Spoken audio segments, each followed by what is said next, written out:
Welcome back to our Dan Education series. We're in Chapter 4 on the heart, health and diving, and we're going to be talking about myocardial infarction or heart attack.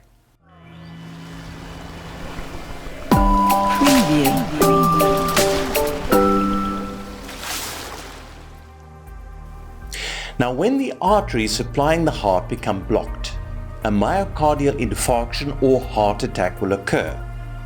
This means that the muscle of the heart becomes starved of oxygen and eventually dies.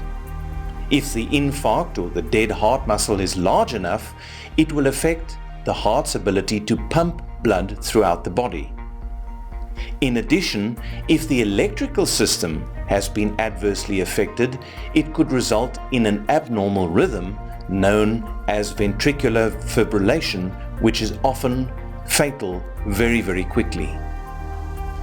The main cause of myocardial infarction is coronary artery disease, and we spent the previous chapter talking about that.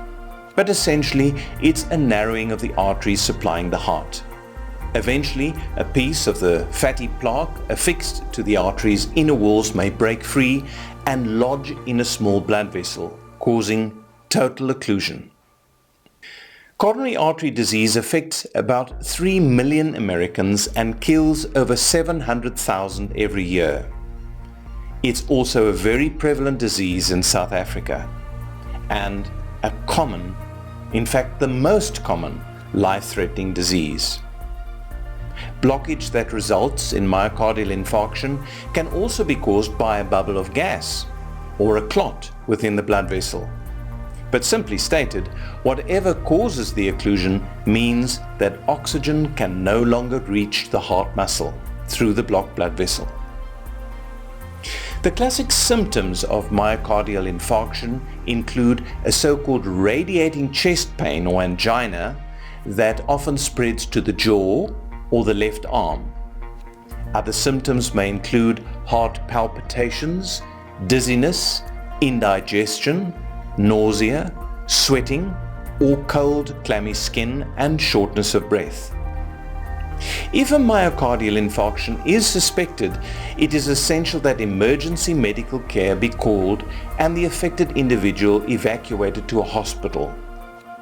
In the meantime, keep the individual calm and administer oxygen. At the hospital, the treatment options include conservative medical management, anticoagulation, drugs, heart catheterization in certain cases with stenting, or, on occasion, coronary artery bypass grafting. Preventing myocardial infarction calls for addressing any risk factors such as obesity, diabetes, hypertension, or smoking. A healthy diet and regular exercise are also important preventatives. So what about the effect on diving? Well, anyone with active ischemic coronary artery disease should not dive. The physiological changes involved in diving, as well as the exercise and stress of a dive, may initiate a cascade of events leading to a myocardial infarction, and with it, unconsciousness, underwater, or sudden cardiac arrest. Divers who have been treated and evaluated by a cardiologist may sometimes choose to continue diving on a case-by-case basis. Essential aspects of the evaluation include the individual's exercise capacity and any evidence of remaining ischemia while exercising, of arrhythmias, or of injury to the heart muscle. Thank you for watching this education series. We hope it's been helpful. Please keep watching as we move further in additional episodes on ischemia and the effects of the heart and safety.